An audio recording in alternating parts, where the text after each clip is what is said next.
வேதாத்திரி மகரிஷி தான் அவருடைய தத்துவம் தான் வாழ்க வையகம் வாழ்க வளமுடன்.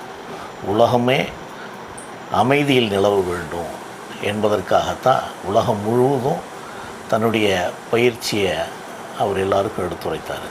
நீங்கள் மேலை நாடுகள் நீங்கள் போனீங்கன்னா, குறிப்பாக அமெரிக்காவை எடுத்துக்கொண்டால் எல்லா மாகாணங்களிலையும் ஸ்கை யோகா, சிம்பிளிஃபைட் குண்டலினி யோகா, அதுதான் ஸ்கை அன்று அவருடைய பயிற்சி நிலையங்கள் எல்லா இடத்துலையும் இருக்குது. சரியாக அவருடைய வழிகாட்டுதலை பின்பற்றுகிறார்கள் அவங்க. ஸோ அதனால் அவங்களுக்கு மேன்மை அடைகிறார்கள். நீங்கள் என்னென்னா, மகான்கள் அடிக்கடி பிறக்க மாட்டாங்க. போன வாரம் தான் ஒரு மகான் பிறந்தார், அடுத்த வாரம் ஒருத்தர் பிறப்பாருன்னு சொல்ல முடியாது.